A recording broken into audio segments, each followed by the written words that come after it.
कवच का पाठ करने वाला पुरुष अपनी कीर्ति से विभूषित भूतल पर अपने सुयश के साथ सर्वसिद्धि को प्राप्त होता है। जो पहले कवच का पाठ करके उसके बाद सप्तशती चंडी का पाठ करता है, उसकी जब तक वन पर्वत और काननों सहित यह पृथ्वी टिकी है तब तक यहाँ पुत्र पौत्र आदि संतान परंपरा बनी रहती है। फिर देह का अंत होने पर वह पुरुष भगवती महामाया के प्रसाद से उस नित्य परम पद को प्राप्त होता है जो देवताओं के लिए भी दुर्लभ है। वह सुंदर दिव्य रूप धारण करता है और कल्याण में शिव के साथ आनंद का भागी होता है। मार्कंडे जी कहते हैं, जयंती, मंगला, काली, भद्रकाली, कपालिनी, दुर्गा, क्षमा, शिवा, धात्री, स्वाहा और स्वधा इन नामों से प्रसिद्ध जगदम्बिके तुम्हें नमस्कार हो। देवी चामुंडे तुम्हारी जय हो। संपूर्ण प्राणियों की पीड़ा हरने वाली तुम्हारी जय हो। सब में व्याप्त रहने वाली तुम्हारी जय हो। काल रात तुम्हें नमस्कार हो। मधु और कैटभ को मारने वाली तथा ब्रह्मा जी को वरदान देने वाली देवी तुम्हें नमस्कार है। तुम मुझे रूप आत्मस्वरूप का ज्ञान दो। जय मोह पर विजय दो। यश मोह विजय तथा ज्ञान प्राप्ति व रूप यश दो और काम क्रोध आदि शत्रुओं का नाश करो। महिषासुर का नाश करने वाली तथा भक्तों को सुख देने वाली देवी तुम्हें नमस्कार है। तुम रूप दो, जय दो, यश दो और काम क्रोध आदि शत्रुओं का नाश करो। रक्त बीज का वध और चंड मुंड का विनाश करने वाली देवी तुम रूप दो, जय दो, यश दो और काम क्रोध आदि शत्रुओं का नाश करो। शुंभ और निशुंभ तथा धूम लोचन का मर्दन करने वाली देवी तुम रूप दो, जय दो, यश दो और काम क्रोध आदि शत्रुओं का नाश करो। सबके द्वारा वंदित युगल चरणों वाली तथा संपूर्ण सौभाग्य प्रदान करने वाली देवी तुम रूप दो, जय दो, यश दो और काम क्रोध आदि शत्रुओं का नाश करो। देवी तुम्हारे रूप और चरित्र अचिंत्य हैं। तुम समस्त शत्रुओं का नाश करने वाली हो। रूप दो, जय दो, यश दो और काम क्रोध आदि शत्रुओं का नाश करो। पापों को दूर करने वाली चंडिके जो भक्तिपूर्वक तुम्हारे चरणों में सर्वदा मस्तक झुकाते हैं उन्हें रूप दो, जय दो, यश दो और उनके काम क्रोध आदि शत्रुओं का नाश करो। रोगों का नाश करने वाली चंडिके जो भगवत भक्तिपूर्वक तुम्हारी स्तुति करते हैं उन्हें रूप दो, जय दो, यश दो और उनके काम क्रोध आदि शत्रुओं का नाश करो। चंडिके इस संसार में जो भक्तिपूर्वक तुम्हारी पूजा करते हैं उन्हें रूप दो, जय दो, यश दो और उनके काम क्रोध आदि शत्रुओं का नाश करो। मुझे सौभाग्य और आरोग्य दो, परम सुख दो। रूप दो, जय दो, यश दो और मेरे काम क्रोध आदि शत्रुओं का नाश करो।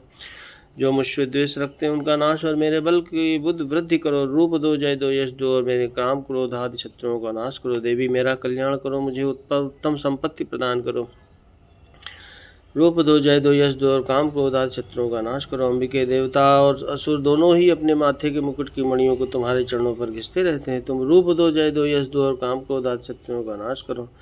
तुम अपने भक्तजनों को विद्वान, यशस्वी और लक्ष्मीवान बनाओ तथा रूप दो, जय दो, यश दो और उसके काम क्रोध आदि शत्रुओं का नाश करो। प्रचंड दैत्यों के दर्प का दलन करने वाली चंडिके मुझ शरणागत को रूप दो, जय दो, यश दो और मेरे काम क्रोध आदि शत्रुओं का नाश करो। चतुर्मुख ब्रह्मा जी के द्वारा प्रशंसित चार भुजा धारणी परमेश्वरी तुम रूप दो, जय दो, यश दो और काम क्रोध आदि शत्रुओं का नाश करो। अंबिके, भगवान विष्णु नित्य निरंतर भक्ति पूर्वक तुम्हारी स्तुति करते रहते हैं। तुम रूप दो, जय दो, यश दो और काम क्रोध आदि शत्रुओं का नाश करो। हिमालय कन्या पार्वती के पति महादेव जी के द्वारा प्रशंसित होने वाली परमेश्वरी तुम रूप दो, जय दो, यश दो और काम क्रोध आदि शत्रुओं का नाश करो। शचीपति इंद्र के द्वारा श्रद्धाओं से पूजित होने वाली परमेश्वरी तुम रूप दो, जय दो, यश दो और काम क्रोध आदि शत्रुओं का नाश करो। प्रचंड भुजंडों वाले दैत्यों का घमंड चूर करने वाली देवी तुम रूप दो, जय दो, यश दो और काम क्रोध शत्रुओं का नाश करो। देवी अंबिके, तुम अपने भक्तजनों को सदा असीम आनंद प्रदान करती हो। मुझे रूप दो, जय दो, यश दो और मेरे काम क्रोध आदि शत्रुओं का नाश करो। मन की इच्छा के अनुसार चलने वाली मनोहर पत्नी प्रदान करो जो दुर्गम संसार सागर से तारने वाली तथा उत्तम कुल में उत्पन्न हुई हो। जो मनुष्य स्त्रोत का पाठ कर सप्तशती रूपी महास्त्रोत का पाठ करता है वह सप्तशती की जप संख्या से मिलने वाली श्रेष्ठ फल को प्राप्त होता है, साथ ही वह प्रचुर संपत्ति भी प्राप्त कर लेता है। मार्कंडेय जी कहते हैं, वे विशुद्ध ज्ञान ही जिनका शरीर है, तीनों वेद ही जिनके तीन दिव्य नेत्र हैं, जो कल्याण प्राप्ति के हेतु हैं तथा अपने मस्तक पर अर्धचंद्र का मुकुट धारण करते हैं, उन भगवान शिव को नमस्कार है। मंत्रों का जो अभिकीलक है अर्थात मंत्रों की सिद्धि में विघ्न भी उपस्थित करने वाले शाप रूपी कीलक का जो निवारण करने वाला है, उस सप्तशती स्त्रोत को संपूर्ण रूप से जानना चाहिए और जानकर उसकी उपासना करनी चाहिए। यद्यपि सप्तशती के अतिरिक्त अन्य मंत्रों में के जप में भी जो निरंतर लगा रहता है वह भी कल्याण का भागी होता है। उसके भी उच्चाटन आदि कर्म सिद्ध होते हैं तथा उसे भी समस्त दुर्लभ वस्तुओं की प्राप्ति होती है।